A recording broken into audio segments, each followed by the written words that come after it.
This collection will undoubtedly brighten your day. If you're looking for something to do, you can watch this. Make sure to like and subscribe to this channel and enable the notification feature if you're bored, want something to listen to in the background, or want to learn about odd teas so you'll know where to go the next time you can't sleep. You can recommend videos to others by leaving their timestamps in the comments area. Story 1. You don't know how to fight unless you've been trained or have experience in fighting. Most people imagine themselves beating butt only to have reality smash them in the nose. A lot of people even injure themselves just trying to throw punches. My kids swore they could fight off a knife attack. My husband got a marker and had our kid try to separately fight each of us off them. They failed horribly, but they now know it'd be near impossible to defend themselves in a knife fight. Knife fights are scary. When you enter a fight with a knife, you need to know that you're going to get cut. Not may get cut, going to get cut. A lot. The best fighters, knife or not, know they're going to feel pain. They accept that as a part of what they're doing. MMA, military, police, security, all know that they're going to get hurt badly when entering a fight. Some rando off the street thinks they can get away without a scratch, but a real fighter knows they're going to the hospital after it's all said and done. That's what makes those people dangerous. Agree. I also think people may have an inherent bias that they would be coming out on top in a knife fight, when it could just as likely be the bad guy. It reminds me of that knife fight near the end of Saving Private Ryan. Brutal, ugly, and a terrible way to go. I would add that many people who practice certain martial arts also overestimate their abilities. If you don't actually fight in competition, or at least serious sparring, then your training probably won't help you as much as you think it will. Same thing is true for firearms training, or even more difficult to account for. Another thing is some martial artists not being cognizant of the fact that real fights aren't fair. Your assailant might be armed, or there might be multiple people. Jiu-jitsu is great against one unarmed guy, but your ground game will fail hard when the other guy's friend is standing and kicking you in the head while you execute a textbook triangle choke. Or worse. Even the best fighters are wise to avoid a street fight whenever possible. Took karate and arnis for 4 years, including a lot of serious sparring. Even in sparring, you'll never really use fancy moves. Lots of jabs and reverse punches and a few low kicks are what mostly gets used. Sure, I did learn some moves, like spinning back fists, elbows, and a few holds and locks that I can still do, but my sensei straight up told us to run from fights and never ever fight fair. Those last two I totally agree with. I also agree with the fact that you have to face the fact that whenever you're in a fight, you are going to feel pain, whether you're the victor or not. But especially that part about running away from fights, especially if someone pulls out a knife, you can outrun a knife. You can't really outrun a bullet. Story 2. The Monty Hall problem. Every time it's described in a post, such as in a Today I Learned or on a Facebook post, a large number of people vehemently insist that switching doors couldn't possibly result in an increased chance of winning. Even after showing the results of simulations, providing mathematical proofs, or even giving examples using more doors, the cognitive dissonance prevails. Best way to wrap your head around the Monty Hall problem is to imagine 1,000 doors. You pick one, and the host opens 998 doors. Should you switch or stay with your pick? It's the first time I've heard of this, but is my logic correct after reading your explanation?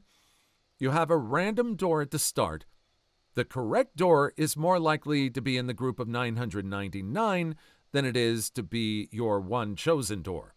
So by eliminating the other 998 doors in the 999 group, you won't be picking another random door. If the correct door was in the 999 group in the first place, which, remember, was more likely, then it will be the remaining unchosen door, so you should choose the other door. This is correct. It's much less noticeable when dealing with just 3 doors, though, since it becomes a case of I picked a 1/3, you removed a 1/3, and the remainder is the other 1/3. Mathematically, the remaining door represents a 2/3 chance of being correct, but your original choice was still a solid 1/3 and could very easily be the correct choice. When we expand the problem to 1,000 doors, it's a little different, because your odds of selecting correctly at the start were 0.1%, and now you're left with a 50-50 choice, but the previous door now holds a 99.9% chance of being correct, so it's a much more obviously the correct choice. Sure, your original pick may have been correct, but it's not a 1/3 and 2/3 split like the original problem. I can see why an equal amount of potentially correct, incorrect, unchosen doors makes this a lot more unintuitive. Chance seems generally unintuitive at low numbers. This is just one of those problems that always seems to have to be refreshed with me. It's like that logic puzzle of you approach 2 doors, one person tells the truth and one person always lies, and you can only ask one question. I keep having to go over the logic again to reiterate what the answer is. Story 3. That our money is very fallible and does not work like a video camera. Witness testimony is notorious that our memory, not our money, I said our money, that our memory is very fallible and does not work like a video camera. Case in point. Witness testimony is notoriously unreliable. You'll get 20 people who all saw the same thing saying 20 different things. Yep, I studied criminology, and my professors made sure we truly understood that we can never trust witnesses. There's a Brain Games episode on this exact scenario. Pretty wild. Witnesses weren't even close to identifying the right perp. That episode was scary as hell for that exact reason. All it took was a few minutes separation from the event and a couple of plants mentioning false things, and multiple eyewitnesses to a crime that happened a few minutes earlier confidently describing the perpetrator completely wrong. Eyewitness testimony is the leading cause of innocent people being convicted of crimes. The idea that you can identify someone you may have never met before based on having seen them for 10 seconds, often under poor lighting, is very flawed. I'd be notoriously terrible at this. I can't tell people apart. The first time I watched The Departed, it was so confusing because I couldn't tell the 2 main guys apart. After I've seen someone enough times, I'm way better at it. Once I worked a coat check at a brunch restaurant. I had to take people's coats, run them down to the basement, go back upstairs, and hand the customer their ticket. By the time I got upstairs, I would have no absolute idea who to hand the ticket to. Like none. Nobody looked familiar. I lasted 2 shifts before I quit from the stress. I did that when I was like rideshare driving. There would be a few times where someone would call saying they lost something. And do you remember me? Yeah, nope. I barely remember. I don't remember anybody I talked to the day before. Probably. Especially that's true when people don't have their own photo on their profile in the app. They usually scrape it off of their social media, which led me to situations where in East LA I was waiting at 2 o'clock in the morning for SpongeBob SquarePants. Story 4.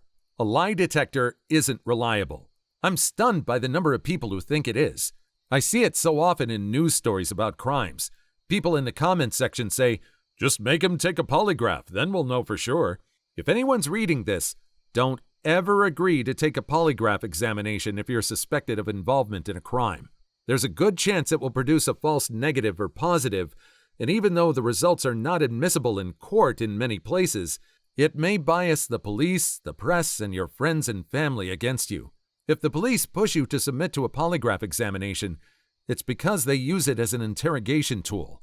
You'd think polygraph results not being admissible in court would be a hint that they don't work, but no. I've met people who know and accept that they're not admissible, but are also convinced they're 100% accurate. So far, none of these people can explain why we bother with trials and evidence and burden of proof and reasonable doubt, etc., instead of just using lie detectors. If they worked, the justice system would be a hell of a lot faster. Eyewitness testimony is also extremely unreliable. It makes sense why DNA has exonerated so many people when the old tools used to investigate were all so terrible. The lie detector test and examiner rely on the belief that it detects lies. The testimony that comes after the results are told to them can be impactful. Even still, I'm concerned that there are innocent people with an easily quilted conscience who get put through the ringer with these tests. Story 1. I was asked out. I said no.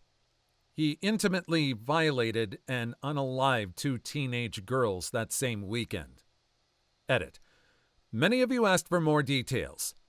There honestly isn't much of a story on my end. This was over 30 years ago now. A male friend of mine called me. Steve, the intimate violator and unaliver, was with said friend. I was probably 14, 15 at the time. Steve got on the phone, started chatting me up, and asked me out the coming weekend. I was already dating a boy who was the cousin of Steve's girlfriend, Dana. I said no. That weekend, 2 days later, Steve and another guy picked up a 12 and 13-year-old. Steve violated the 12-year-old and then slit her throat, leaving her to bleed out in his bathtub.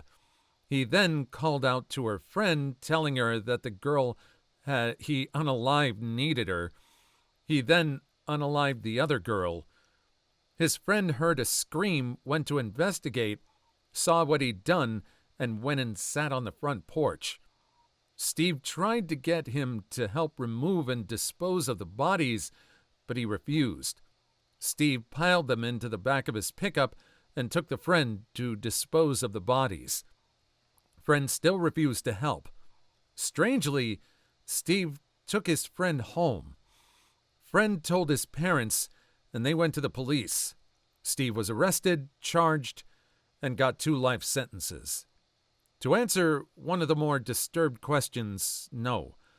I did not then, nor have I ever blamed myself. Yes, I believe he likely would have violated and unalived me that weekend if I hadn't said no. But no, I don't have survivor's guilt. And no, he didn't unalive these girls because I rejected him. He just wanted to do it. Everyone out here, didn't get pregnant, finish high school, didn't try some illicit substances. You're out here with a total royal flush on this game. Holy hell. I came here to say I didn't get pregnant, but this takes the cake. Well, I also didn't get unalived. The day's not over yet. My teenagehood sure as hell is, though. Back in high school, my U.S. teacher grew up in Alaska. When she was a kid, she got grammar lessons from this very quiet lady who taught the lessons in her basement, which was full of trophies her husband had hunted with a crossbow. The lady and her family would go on random long vacations. One of these times, her husband was arrested. It turns out he'd been kidnapping young homeless women, locking them in that very basement, starving them, then flying them out into the wilderness in his bush plane and proceeding to hunt them with his crossbow. He unalived something like 14 women. We're starting out this list straight out of, horror movies right here. That last story is just, that's a plot to a horror movie. That's worse than the Hostel movies. Ugh, I really hope we have to have a laugh at some stories. Definitely not this one. Story 2. I was at a house party, and I wasn't drunk at all. I was late to the party and had only just started. This absolute 10 out of 10 girl came on to me and wanted to take me upstairs to muck and such, but I cannot tell you how drunk she was. I really would have wanted to under any other circumstances, but the fact she was so drunk just put me really ill at ease, and I said no, and she started calling me a butthole and that I was a runt, etc. About a week later, she added me on Facebook and apologized for calling me names and thanked me for not taking advantage of the situation. In high school, I was pretty and an extrovert, so in my friend group I always had the invites to parties for us either in town or within a town over. So one night my buddy's cousin was turning 21, and that sounded like the perfect party for high schoolers to crash. Once there, the cousin was obliterated drunk and was wandering around getting pictures with everyone so she could see them when she sobered up. After our pic, she came on to me, and there was no way I would have even if I wasn't friends with her family. So we partied for about an hour or so, then left. It turns out she had been coming on to a few guys trying to have some birthday fun, only didn't tell her Russian gangster boyfriend about it, so when he saw someone making out with her, he shot the place up. Like 10+ victims at the end of the chaos type shot it up. My hussy-ish buddies had thought about going for it, but also wouldn't do it as she was way too sauced up. Dodged literal bullets. What the actual hell? I had a similar experience, but I was drunk and had no idea if she was. A girl I only kind of knew said she wanted to, orally pleasure me right now. First, my brain melted down, but I somewhat recovered and said I didn't think I should take advantage. She said, "WTF, dude. Okay, I guess." I felt like an idiot at the time, and my friends teased me about it, but now I don't regret that at all. First of all, other people saw this happen, and I would rather not have everyone talking about some sloppy hookup. Second, and probably more important, I trusted my instincts, and I shouldn't feel bad trying to stay safe. Nope, I agree with the last. Even if you weren't facing Russian boyfriend bullets. No, if someone's that drunk and coming on to you, that's just taking advantage. That's taking advantage of a situation like that is just being a bad human being overall. Nope. One of the reasons I don't drink. Story 3. I'm currently a teen, and I have bad anxiety, and I know I'll regret not going out when I'm older. I mean, maybe, but if it helps at all, it is way more fun doing all the things you imagine when you're slightly older and actually have money to have a little fun. The going out is super glamorous, but if you're stuck with nothing but a tenner and your phone in your pocket while stressing it out about it all night, going out kind of sucks. Best nights have always been around my friends and laughing anyways. Don't expect you to not go out and make your own mistakes. Just remember this when you do. Yeah, if you can just chill your way through high school, you'll be way better off. Not necessarily. If it's something you want to do because everyone else is doing it, what do you mean you regret it? Horrible stuff happens at parties. I regret faking my way into clubs when I was 16 and meeting people there that would end up doing horrible things. And I count my lucky stars that I wasn't even chloroformed or anything like that. I also regret not going for enough walks with my dog before he passed. I regret worrying so much about weight gain and food, and therefore choosing to spend more time over summer holidays exercising than making puzzles or playing Scrabble with my grandma. I regret not continuing to play piano when I still had easy access to one. What do you want to do?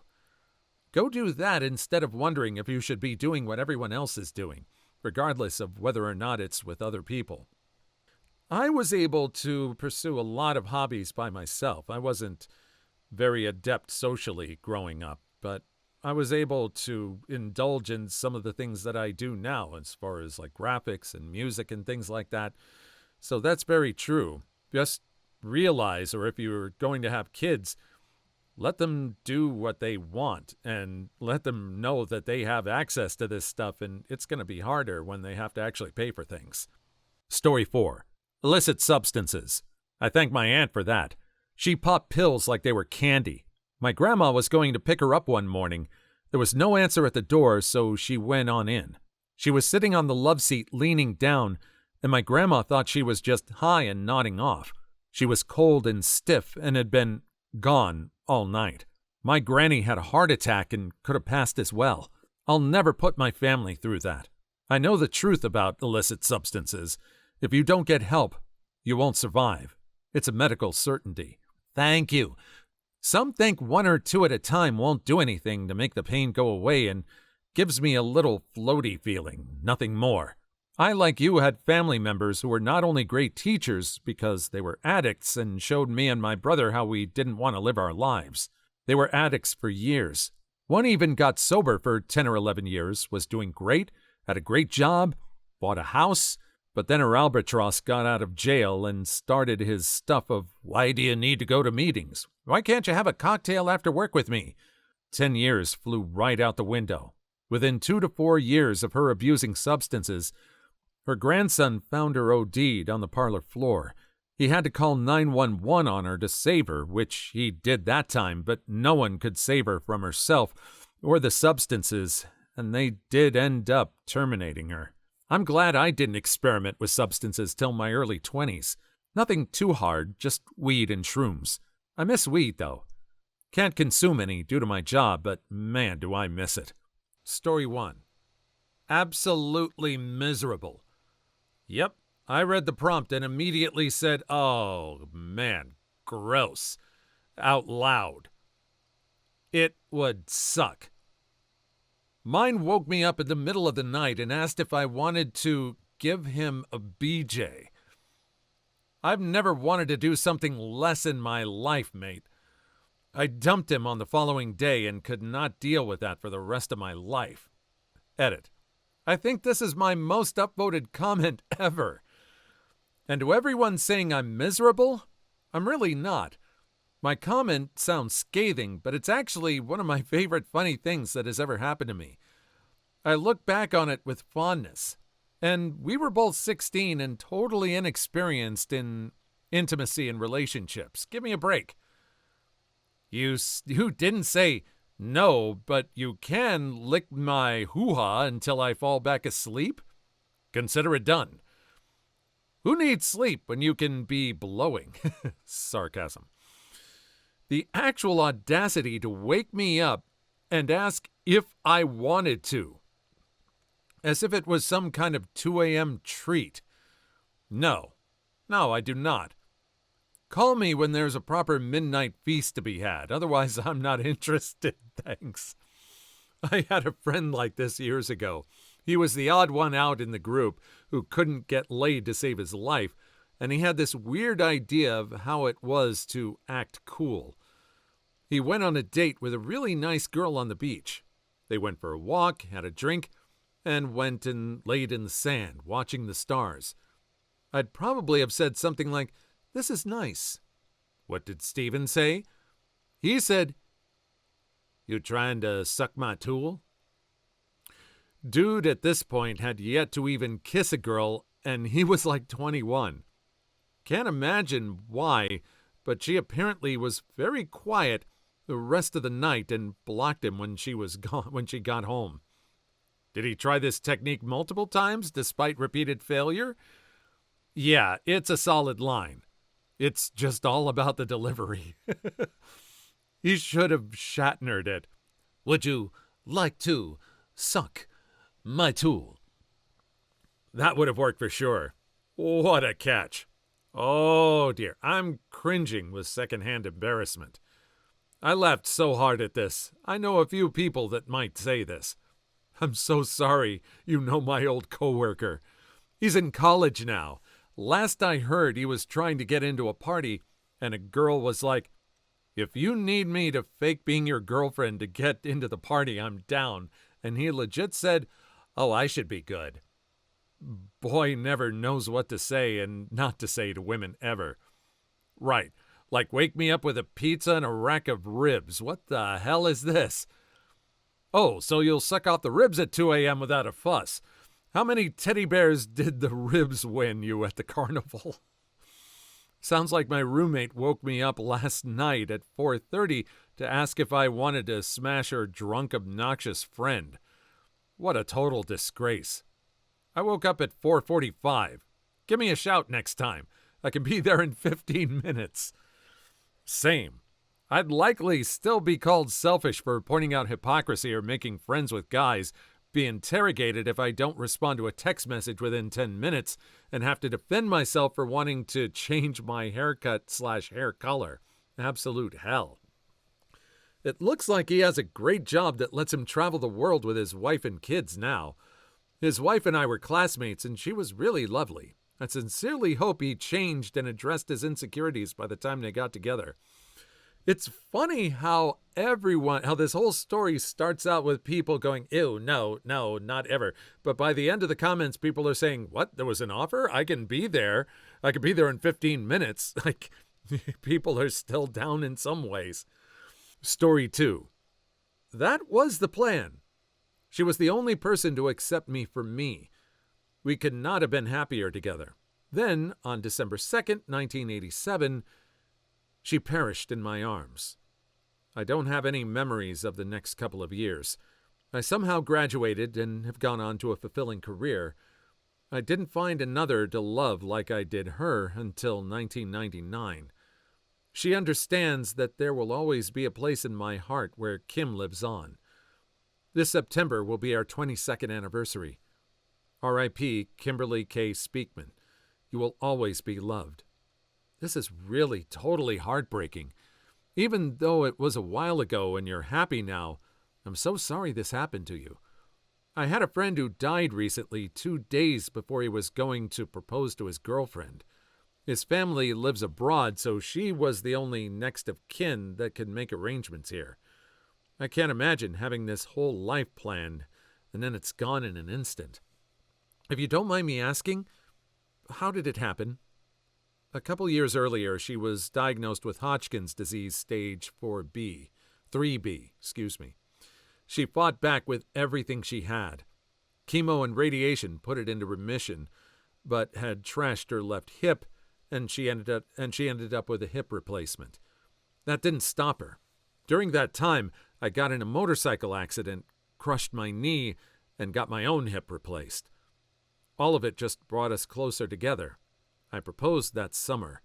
We were finally able to get our own place together in October. I came home from clinicals, X-ray tech, and she wanted to lay down for a few minutes, so lay there with her. Our dogs needed to go out, so I kissed her on the forehead, told her I loved her more than anything, and she said she loved me too and would be down in a few to make some grilled cheese and tomato soup. I let the dogs out, and when I came back just a minute or two later, she was unresponsive. I started CPR and called 911. The feeling of her ribs breaking under my hands tore a chunk out of my soul. We decided against an autopsy. She had been through enough. Best guess? A pulmonary embolism stole her away from me. I have not had either a grilled cheese sandwich or tomato soup since. I just can't. The way I see it, the last thing she heard was how much you loved her. Not a bad way to slip away, and not much else you could have done.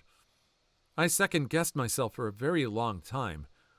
I stopped sleeping with a loaded pistol on my headboard when I married Karen. The only thing that stopped me in the empty years in between was knowing that Kim would hate me for all eternity if I decided to end the pain. Since then, I've done CPR countless times, including Karen's mother just 3 weeks after our wedding. I've had anesthesiologists ask me to stop compressing so hard because I was making the patient hypertensive. The thought of failing again tears me up. You didn't fail. CPR doesn't work very often, especially outside of a critical care setting. Was going to say this. He did the compressions correctly, as ribs cracking usually means you're in the correct place and applying correct pressure. For those who don't know, rib breakage is common during properly administered CPR. And if she was already weak due to chemo and such, then my intuition is that the likelihood of properly administered CPR working is much lower. Likely was not anything that could have been done, but the fact that he turned that loss into determination to save the lives of others is something that I'm sure I would be proud of if I was watching him from the afterlife. I know what it's like. I lost a close relative who had slipped into a coma. I had gone and left for school, and he was lying there, still alive, still in a coma, and I was called back to say he had passed. He was in the same position, but you could tell he was just gone. You could just tell. Story 3. Exactly the same. Edit. Thank you to everyone who shared your own stories and asked sincere questions. While we married the first people we were intimate with in this way, I do want to share that it wasn't exactly intentional, and it isn't terribly important in our relationship. It's simply how things worked out. For some people, it's really important, but if it isn't to you, then I think that's fine. There isn't one cookie-cutter right way for a healthy and supportive relationship to form, develop, and be maintained. I think our longevity has more to do with both of us constantly working on our communication and self-reflection skills, learning to curb our egos or take space and respect space where we can't, and staying together because we want to, not because we feel like we have to. Being in a relationship wasn't a life goal, but maintaining this one has become one of the things most important to me. Same here. Almost 40 years together now. Me too. My one and only. And I don't regret the lack of other experiences. Celebrating 26 years of marriage this October. Celebrating 20 years with my wife, 7 married, and she's my one and only. Intimacy is cool, but a deeper personal connection is more attractive and satisfying to me. Congrats to you two. Deep personal connection. Look at this nerd and his happiness. I was my husband's first. I was really worried at first he'd regret not experimenting more, but nope.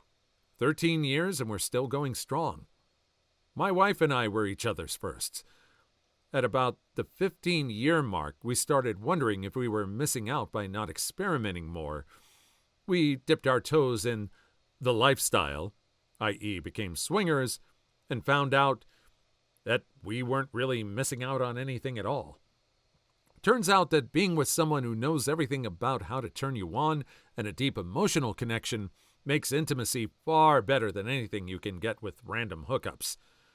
We had some good times, but just kind of lost interest in the lifestyle after a bit and haven't had any desire to experiment again. Now I've been married 24 years and stronger than ever. That is really cool. I know that not everyone is going to find that person right off the bat their first time, and there shouldn't be any pressure to make that first time the one person you're going to spend the rest of your life with. But I'm really happy these people were able to stay their one and only. And it's not just about being intimate. It's just them having that deeper personal connection. I'm glad they have that. Story 1. My wife says that I have the fashion sense of a colorblind pimp. Not saying she's wrong, though. I heard this one at work. Having Bob on your team is like having 2 good workers quit. Oh, that second one is gold. Poor Bob, he's trying his best. I'm not sure we know that. Let's unpack it to a line. Here's what I've been seeing. So we got Bob. He's a classic, come in 18 minutes early so he can put his items down and go get his coffee. There's a 37% chance he doesn't make it to his desk before spilling on himself. Linda will definitely come ask him if he likes the tomatoes from her garden that she gave him yesterday. Bob hates tomatoes. He said they were the juiciest he's ever had. Thanks, Linda. Greg is headed over soon to tell Bob he's swamped and needs a hand. Greg wants to go golfing and claim he's with a client so he can expense it. Bob is busy today, but takes Greg's project anyway. Bob royally messes up Greg's project and misses his own deadlines while taking on Greg's work. Not looking good for Bob today. Bam. Susan and Kathy are talking in the lunchroom at 10:30 a.m. Susan thinks she's funny by saying, having Bob on your team is like losing 2 good employees. Spoiler alert, Pete was grabbing water and overheard. Honestly, Pete just isn't taking anyone's guff anymore, and his brother outed him at the family Easter brunch last week. Pete silently walks back to his desk and resigns the Bob project to Susan. It's already missed the deadline when she realizes it's hers. Curse you, Susan. You've missed deadlines for the last time here. Get the hell out. Okay, maybe Bob isn't great, but he's no Susan. What have you heard? Dude, I will stay tuned throughout all of your commercials to get to part 2, Susan's epic meltdown. Whoa. Thanks for breaking down the silos. Let me tell you what I've heard. You may find that there's some actionable potential for synergy here. Let's take this offline. There's no question that Bob has too much on his plate. He doesn't say no, and as a result, he's in over his head. I didn't realize how many people were throwing him under the bus. What you might not have heard is that Bob may have other motivations than spinelessness or incompetence. Not that he is competent. He's Bob. But what doesn't get aired is that Bob is a vested employee from before the merger. He has golden handcuffs. Sure, they could let him go, but it would cost more than they're paying him now to pay out his shares. And if they invest that while he's here, it's supposed to be cost saved down the line. Shannon from finance knows it, and Bob knows that she knows it. But no one says it out loud, because it makes everyone look bad. The company doesn't have to do well. The price would have to be fixed at what the old place was bought for. Bob is essentially a loan they're floating by keeping him around. He just has to exist, and they just have to let him. And Bob? He's diabetic and has 3 kids, 2 in college. He needs insurance. That's high on his priorities list. Accolades? The bottom. He rose to the level of his incompetence a long time ago, and his level of engagement is lower than the guys in QA. Which is where it gets really interesting. On the one hand, it looks like he's swamped and spread too thin when he takes on everyone's projects, but he's essentially a black hole. Once Bob takes it, it's nobody's problem. Bob isn't garbage. He's the garbage man. That's become his core competency, and as it turns out, it's an enormous asset to his team. Now, I don't know how much of all the others realize that, and I think Bob isn't exactly eager to advertise, because it rocks the whole boat, and because he likes being able to help who he can. Greg?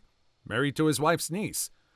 But whether they know it or not, it works out that way, and the whole team has to use him as air cover just to manage up. They just don't have the bandwidth. If Bob misses a deadline, it's whatever. The others? You remember what happened to Brian. That's why Pete was angry with Susan for dumping him. Sure, Bob doesn't get things done on time. That's the safe out. But you don't run up that flagpole in front of Kathy. She manages HR, and she's constantly rubbing elbows with the board. And you certainly don't make it sound like he's bringing your team down. He wants Bob buried in their department, not somewhere else cut off from the structure even further in some forgotten office. Sure, Pete gave Susan the assignment, but it was further up the chain that fired her. That's exactly how it works. If Bob had it, nobody remembers this. Of course, that's all conjecture. I haven't really heard anything, and I suppose you haven't either. But the point is to be careful who you disparage. But, yeah. Bob. Doesn't meet his deliverables, I know. That guy. Susan, though? I wouldn't adopt her stance on him. She wasn't aligned with the company values at all. You're darn right Bob's no Susan. We are Bob. We are Legion. Love the Bobiverse. I really need to get back into those books. The Bobs are amazing. Too long didn't read for you non-Bobs out there? Engineer gets brain uploaded when he perishes so he can be revived eventually. Instead, the world basically ends and he gets installed into a ship to go look for habitable planets. He makes copies of himself that makes copies of himself, and next thing you know, the Bobs are Legion, and humanity's only hope of survival. My one hipster attribute. I am forever proud of being one of the first people to discover Bobiverse. I picked it up on a whim on Audible when it had like 7 reviews, devoured it in a day, and went to Taylor's website to leave a comment about how excellent it was, which I never do. That comment was number 18 on his site. I discovered Bobiverse before it was famous. Dady damn if this doesn't explain one of my previous coworkers. Though instead of it being stock options, it's that he was on our team for 10 years while everyone else had been there for 5 years or less.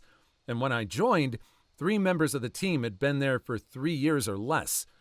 He was there so long, he remembered everything about every stupid proprietary piece of software we supported and how to fix it or who to contact when it broke. He constantly had twice the number of tickets as the rest of us and was letting important stuff fall behind, but he always had an answer if you had a question, and the full story as to why we did things certain ways. This would perfectly let us question assumptions if things had since changed, or let us resign ourselves to continuing to do it rather than scratch our heads on how to make it work a normal way. This is me, except I also close double the number of tickets of everyone else.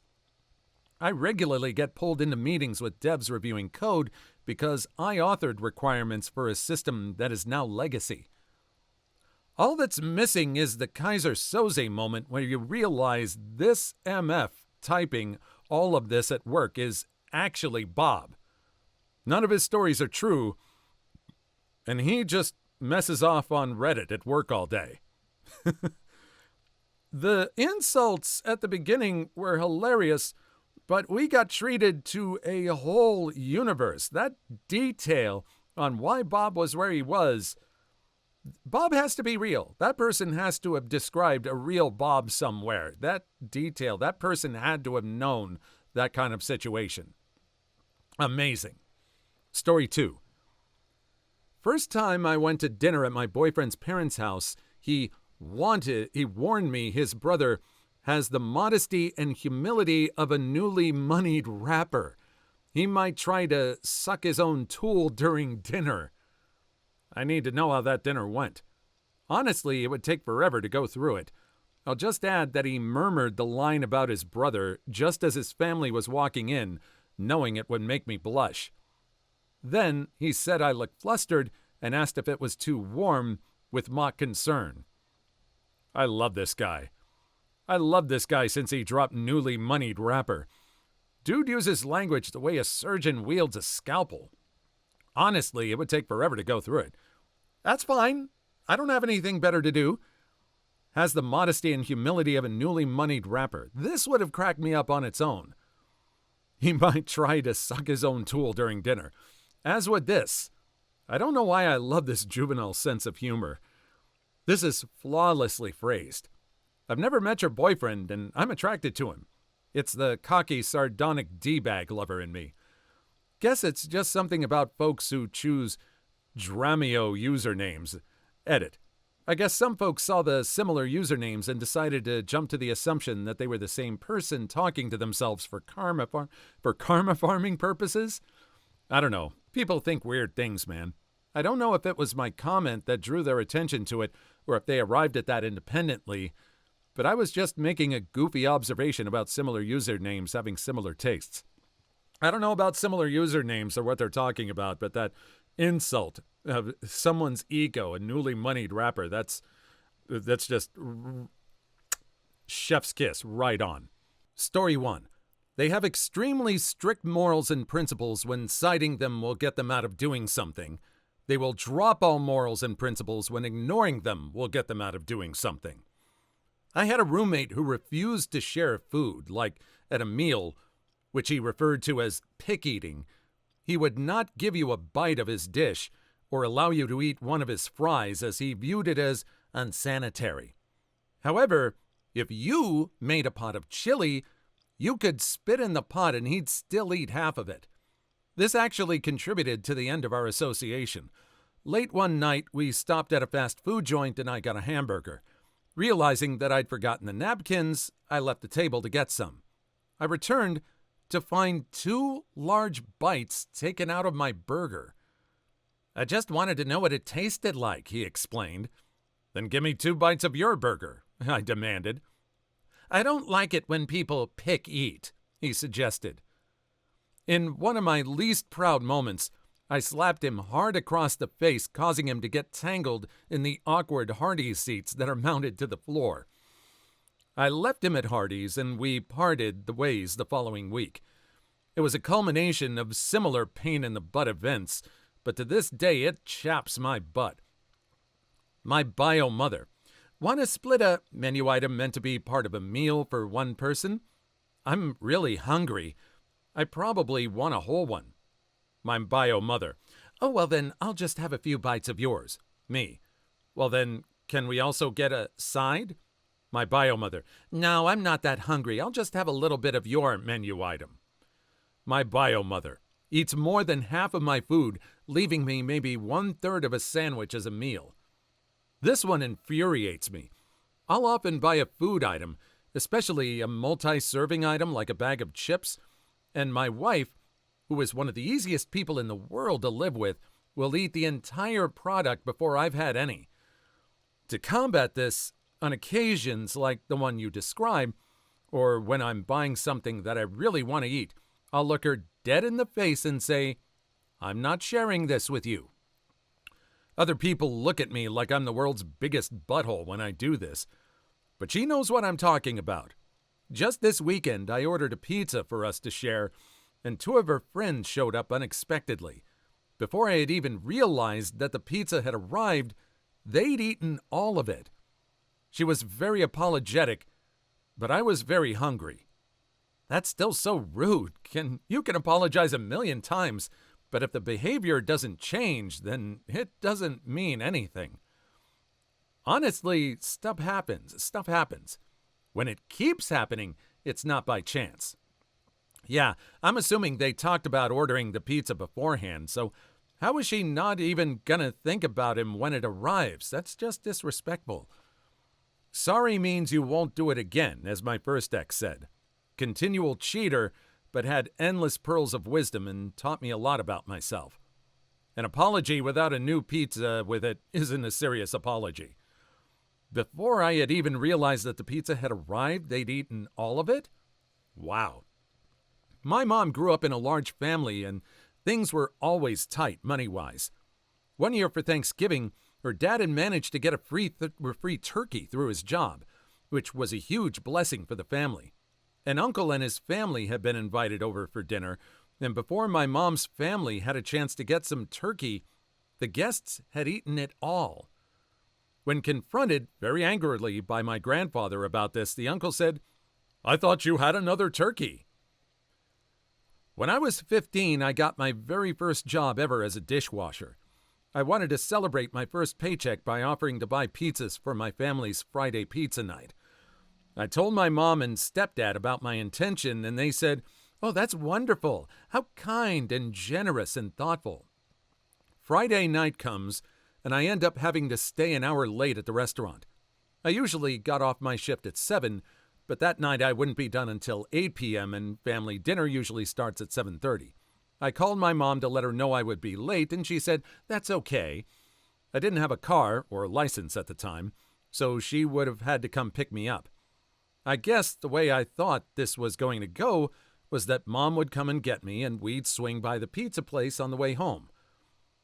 It's dumb, but I was looking forward to being the guy walking in the front door carrying pizzas I had bought for everyone.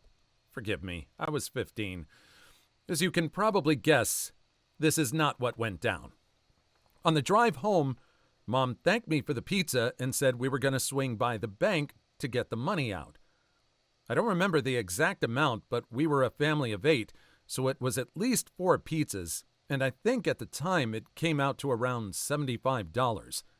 After we stopped at the ATM, she drove past the pizza place and kept driving towards our home. I was confused and asked if we were going to stop so we could pick up the pizza. Mom, well, no, we got it delivered. Me, oh, I didn't realize you placed the order already. I know I was doing this as a gesture, but I thought I could be a little bit selfish and get to pick out some of the toppings. I'm kind of bummed y'all didn't ask me what I wanted. Mom, well, you said you were buying pizza for family dinner. Family dinner starts at 7:30. I'm just going to skip ahead to the part you probably guessed. I walked into the house, and there was a stack of empty pizza boxes. Not only did they order the pizza and eat without me, which I wasn't that upset about because I didn't expect everyone to eat dinner a full hour later than usual just because of me, but they ate all of the pizza. Every single slice. Nobody saved me any of this pizza, and I had to eat leftover rice from the night before. To add insult to injury, taking out garbage was one of my house chores, so after I ate my bowl of microwaved rice, I had to take out all the empty pizza boxes out to the recycle bin. This happened a few decades ago, and this incident isn't the reason, but let's say it's on the list of reasons I've gone full no contact with several of my family members. Reminds me of the worst roommate I ever had. She was a 40-year-old woman, which made it worse. Here are only a couple of highlights from my time with her. One day I came home to our 2-bedroom, 1-bath house and saw a man's things in her room. Turns out she had rented her room to some random guy for the weekend without asking me or letting me know until he was literally in the house. This was after we had discussed the fact that we were both uncomfortable with strange men in our space. She didn't understand why I was mad about this or why I was uncomfortable sharing a bathroom with some random dude. Another time, I decided to make us dinner to do something nice. The next morning, I get angry text messages at work about how I didn't clean the pan from last night, and if I'm not going to clean the pan when I cook for us, don't bother cooking dinner. She was an absolute nightmare. I think there are more arguments between roommates and family members over food and sharing it and dividing it up than over anything. I think among roommates, I think it's more an issue with food than it is with having strangers over or having spicy time when the other doesn't have any and is just sitting in their room listening through the wall. Am I reading too much into that? Let's move. Story 1. Other firefighters constantly ruin any sort of appreciation restaurants give out. We had a barbecue restaurant that would give a flat $10 off your meal. If you didn't spend $10, it was basically free. One guy ruined it on an $8 order by demanding the $2 be given to him as well. Had people going in uniform on days they didn't work. Had one guy had a family reunion at a local restaurant, then made a big issue they wouldn't give his entire party the discount. I don't understand how out of touch people can be. Dude did this at our EMS service, too. Not only did we lose the free on-shift coffees they've been giving us, but our boss put in a policy that we couldn't go out in uniform at all unless on a call, which basically meant no leaving the station at all during shift or standby. They later turned the second one around since it was stupid, but we still hate that guy. I worked at a froyo place, and after a certain number of visits, you'll get a free cup. Technically, the rule was up to $5. However, the owner of the store was really nice and said, if they come here that often, then they should get their 1 cup free. For a few years it was going well since it's self-service and based on weight. Most people were careful about making their cups and never really overfilling. Sometimes kids would be a little overzealous, but no one really did anything crazy. Eventually, one day, a guy who, in all honesty, was smart, I'll give him that, filled the cup to the brim, then added our waffle cone chips around the edges to create a barrier. He dispensed even more froyo, then made another wall on top of that. He did this about 6 times. I was very invested and also just amazed at how he did this. The average price for a small that was decently filled with toppings, most people were in the $5 to $7 range. This dude managed to make this a $27 cup for free. Basically, because technically it just has to fit into that 1 cup. The owner asked me about that suspicious transaction, and I told him all about it. He was like, oh, okay, check the cameras, and even he was impressed. This dude ended up telling other people, who then told more people, and so on. At this point, our store was actually losing money on the free cups. It got worse because now people were trying to cram so many toppings into their cups that about 90% of the toppings would end up on the floor, so that was costing us even more. Eventually, we changed up the policy to the $5 max. People weren't happy, but we all gladly explained that people were getting out of hand and we were trying to do something nice, and it was taken advantage of. I mean, that's very clever of the guy. I think they could have probably mitigated that somehow by getting that on record and getting a social media post about it. Maybe telling them what they couldn't do with it and how this guy sort of got away with it. I think that's the way it is. As far as the other ones, the people that are doing good service for the community, I think they need to be paid more. Really, if they have to resort to these kinds of things to get better deals on food and coffee, they should probably just get paid better to begin with. Story 2. At a certain point in U.S. Army basic training, your platoon is given the opportunity to sit and eat without having to wait for the entire company. And with that comes the fact that if one person is finished eating, we're all finished eating. This one trainee who happens to sit early finished his dinner before the other side of the table even got to start. He stood up, then the DS promptly made everyone else get up too, eaten or not. The same trainee did the exact same thing the next day, except now it was breakfast, so a few people didn't get dinner or breakfast. I'll never forget the nasty stuff they did to his bunk and locker, dude. Couldn't really feel bad for him, and you best believe nobody stood up early for the rest of BCT. Edit. Wow, this blew up overnight.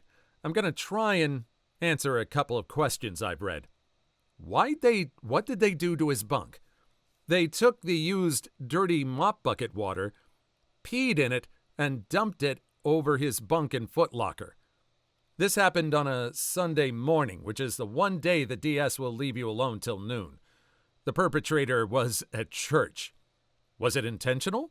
No. The first time was a genuine mistake, as it was a brand new rule.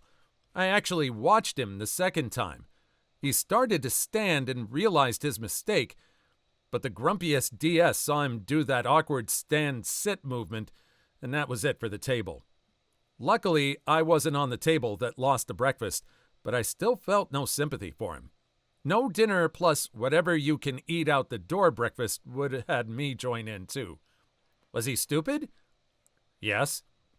Did anyone explain it to him?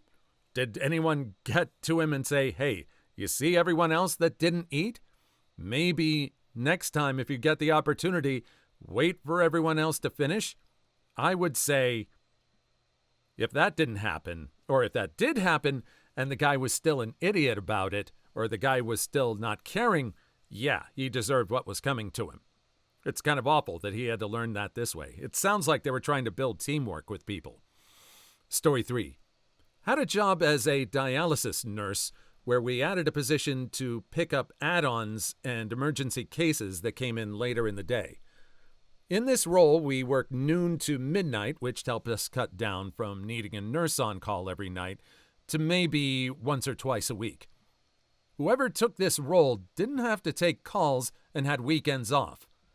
We loved rotating through this role and enjoyed taking a break from having to be on call and enjoyed having weekends off. Then there came the nurse who went out at 7 a.m. instead of noon and finished at 5 p.m. When there was an add-on or an emergency case, she wouldn't answer her phone, which meant everyone had to go back to picking up extra patients and being on call again. She did this every time it was her turn to go through the rotation, so they eliminated the position and we went back to having to be on call all the time. That's a bar of soap in a sock moment. Really bad management, in my humble opinion. I hate the approach of punishing everybody for the actions of one person, especially when the identity of the one person is blindingly obvious. That's managerial cowardice. Avoiding a one-on-one confrontation with a problem employee. Where I work, we call it issuing policies from under your desk. Yuck. Did no one bring this up to her? Was there any communication? I would hope that someone might have hit her up to what she was doing. But again, also on this time, I agree with them. The management should have stepped in and said, hey, you're not being a team player here right now. You're not really helping anyone else. Story 4.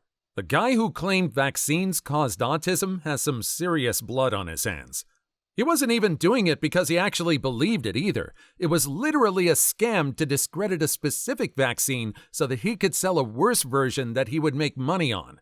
He's got a higher body count than most serial unalivers, for frack's sake. The Lancet published that garbage and didn't retract it for over a decade. Didn't cost them one iota of credibility. Yeah, that's the worst part, in my opinion. It's easy to look back with hindsight and think it was dumb to ever believe autism was caused by vaccines, but it was a study done by a doctor, peer-reviewed and published in a very credible journal. So who were you supposed to believe? The doctor that got a study published? Or some other doctors who claims it's all hogwash, and maybe get a study published as well? And this keeps happening. So many times I see people in arguments quote a study to prove their points. But unless you're an expert in the specific field of that study, there's no way for some random schmuck to know whether or not a specific study holds water. Peer review might be the best system we have, but it's still far from foolproof. And sometimes people happily turn a blind eye to those flaws, and it's not a good thing. Story 5. I worked at an office that had casual Fridays. One day a lady came to work on a casual Friday in her gym clothes, and management was uptight and appalled by it. Instead of telling her that she couldn't wear gym clothes to work, they abolished casual Friday for everyone. It ticks me off to this day. I once had an HR director who explained casual summer work attire perfectly. She said, "It's going to be hot this entire summer, so I'd like to free you all up to dress for warmer weather. But please, dress like you're going to a garden party with Martha Stewart. Don't wear something that'd embarrass her." I'm similar, but with people not wearing name badges. Instead of warning colleagues to wear their badge, they outright banned casual payday weekend dress down altogether. The lady did not ruin Casual Friday. Management did. They could have spoken with her or done something else. Management chose not to. Please leave your story in the comments. I would love to make a video on them in the future. Also, don't forget to like and subscribe.